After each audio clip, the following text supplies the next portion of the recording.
Hello again. It's the 2nd of April 23. It's 9/11. I've changed my shoes. I haven't been sitting here for the last 3 hours, I promise you. But no, I've stuck up a load there about the mystery of the finances of the middle classes, and I thought I would have a second bite at the cherry, so to speak. You may well hear some Gaelic music in the background. It's 9 o'clock, just after, and I like to listen to the service. I think I've mentioned this before, but it's only on for 30 minutes. So if it gets too noisy, I'll switch it down. Normally there's a bit of chat, which is very relaxing. But I was just thinking about well, what did I refer it to? The bottomless cash vault of the middle classes. They never seems to stop having money and spending money. I mean, we've talked about the proletariats and the working class can't keep pennies in the pocket, but that's very true. But in fairness to the proletariats and the working class, most of the pennies that they spend, half of it is on necessities. The other half is, trying to get by in life. Perhaps it's just gambling in a hope to maybe win a fortune, or perhaps it's the cigarettes and alcohol, or it's the it might be drugs, or it might just be petrol for the car, just for example. Anything to try and escape the boredom of life. Well, depending on your perspective, of course, depending on how you feel about life. But what I mean is, rather than save £1, they would prefer to spend £1. Whereas the middle classes prefer to spend £10, but they all seem to have another £10, and this is the whole point of this upload. I mentioned already the aristocracy. They have no cash. They never have any money. Everything's on account. They do settle their accounts, of course they do, but they never part with any cash. And so this is the way they seem to operate. Let me just reduce the volume on the radio set.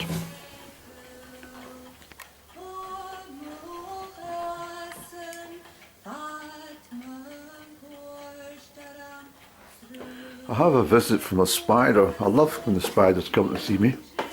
Hey, Mr. Spider. Where is he? He's up there. You're very welcome, I saw him last night. He's been there ever since. They don't seem to move very far. They seem to find a spot, and then they'll, always make. I even make moths of all things welcome in my house. Not so much in my bedroom, I have to say. The wardrobes, I always put in cedar balls or something of that nature, or lavender or something to try and keep them away, or ladies' bed straw and little, the flower I talked about. But anyway, back to the chit chat about the middle classes and how they always seem to have, appear to have loads of money to constantly spend, and always in high value items as well. I was thinking, just as a kind of a rough guideline. I mean, when I used to work, as you know, I used to work in Geneva and Frankfurt and London and stuff, and over to New York quite often. And when I branched out into hedge fund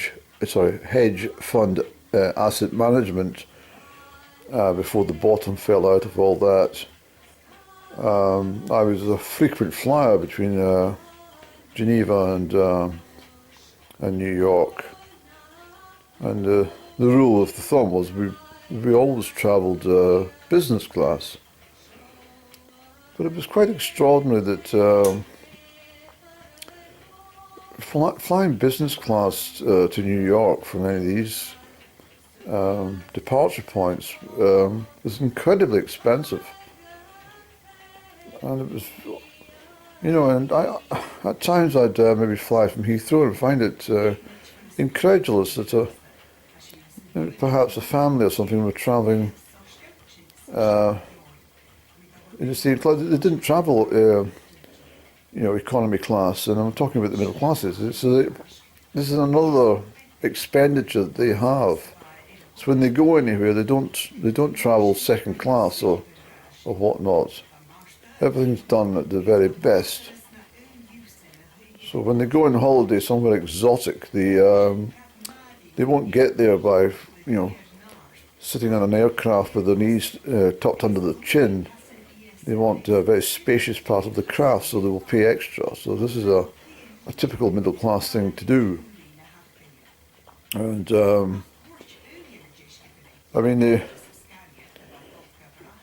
they have all the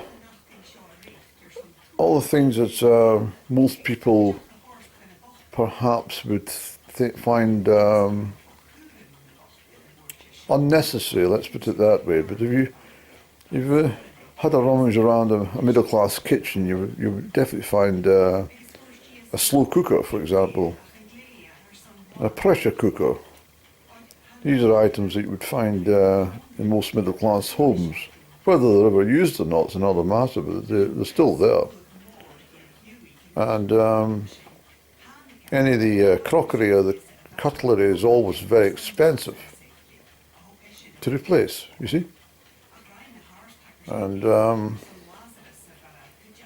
middle class homes always have wine racks which are stacked full, well, half empty sometimes, if you go there on a Monday morning.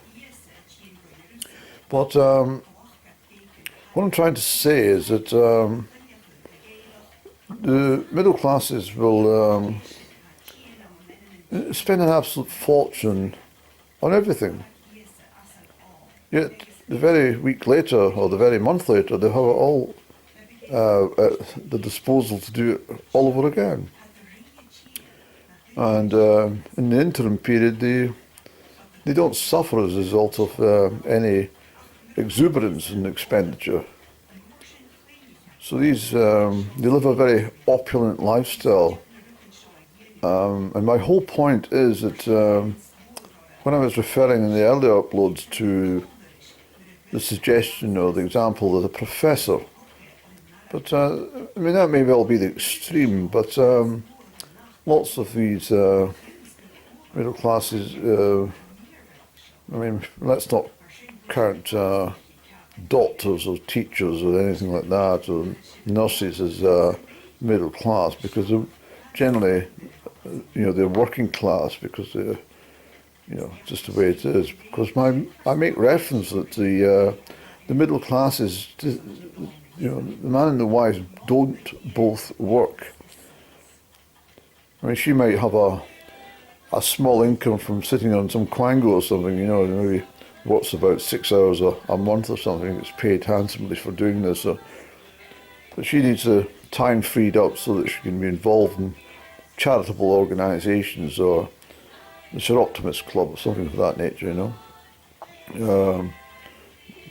She's probably too young for WRI, but you understand what I'm trying to say. She's,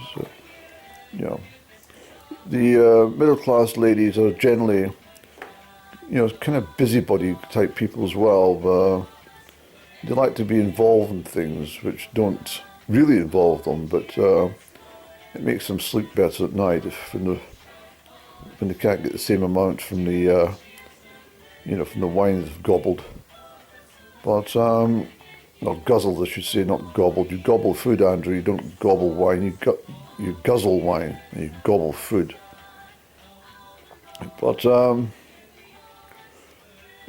yes, if you speak to any middle classes, they always they never seem to have any problems. And if they've got a little tarnished shoe or something, they'll go and buy a new pair of shoes and just toss the other ones in the bin. I mentioned before that the aristocracy don't do that. aristocracy will keep the shoes until they are nothing left on them. And it's the same as the motor vehicles. The middle classes want to renew their car every year or every 2 years, but totally unnecessary. And I don't understand it, because it's like, I mean, even if they're investing in, shares portfolio or something, or ISIS, they're at the mercy of the markets, aren't they? So it's not always a guarantee. So it's a bit of a gamble to do that as well. It's also a bit of a gamble to entrust that the house prices are always going to keep rising, because they're not. It's going to be the biggest shock to the United Kingdom when the house prices all start to, fall apart. It's going to be mayhem. High interest rates and low equity values on the properties themselves. It will be a very sad day for millions of people, actually, when this happens.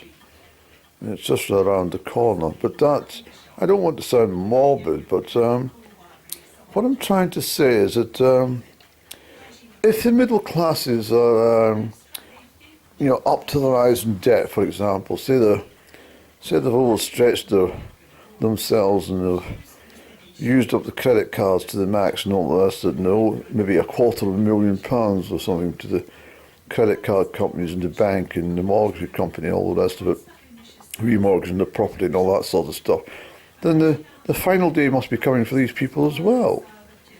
But that doesn't show in their face, because they seem to always be very happy. I mean, they're very rude, the middle classes. I have to say they can be very rude. Not all of them, but a lot of the middle classes can be very rude, and something I don't find with the aristocracy. The aristocracy are always generally quite pleasant. Quite pleasant people, although they have a certain knack in how to keep you at your level. I think I've mentioned this in a bit more detail previously. They're experts in it, actually. But the whole point of this conversation, rather than finding themselves muttering in round edges, is that if some chap is in debt by £400 and some other chap is in debt with £400,000, obviously there's a big difference, but there's no difference, because it's the same thing as having £400 worth of debt as it is having £400,000 worth of debt. Do you understand?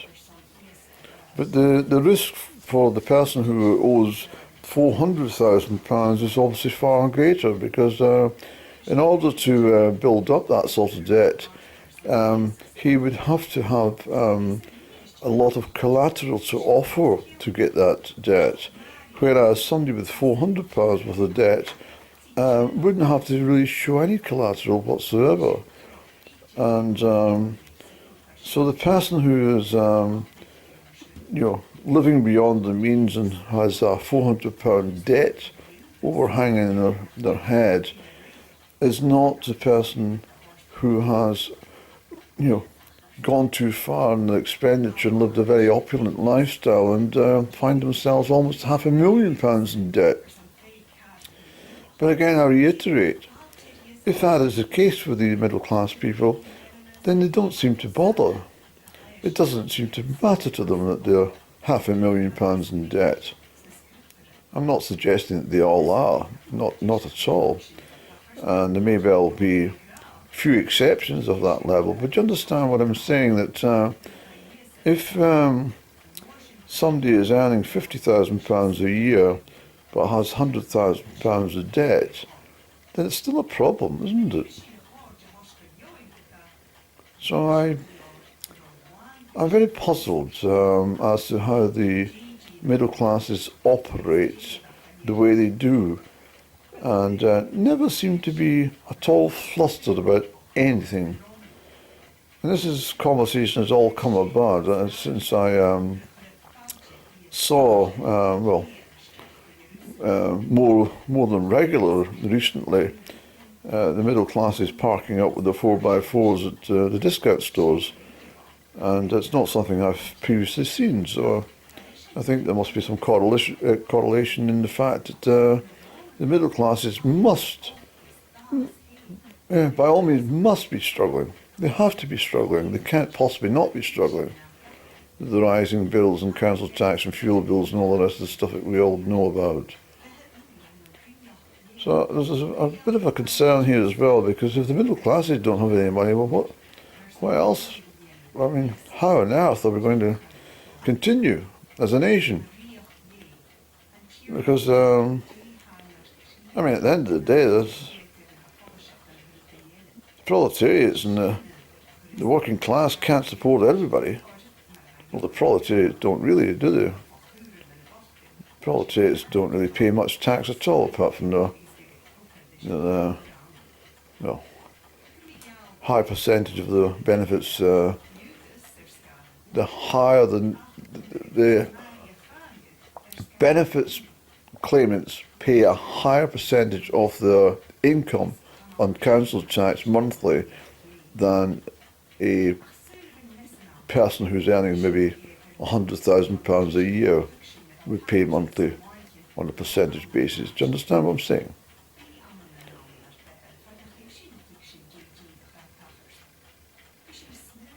Now you might think, why has he got this fire blazing away like nobody's business in early April? Well, yes, I would say the same thing, but unfortunately it's actually quite cold this evening. With the wind coming from the east, it's bitterly cold actually if you step outdoors in the wind. So,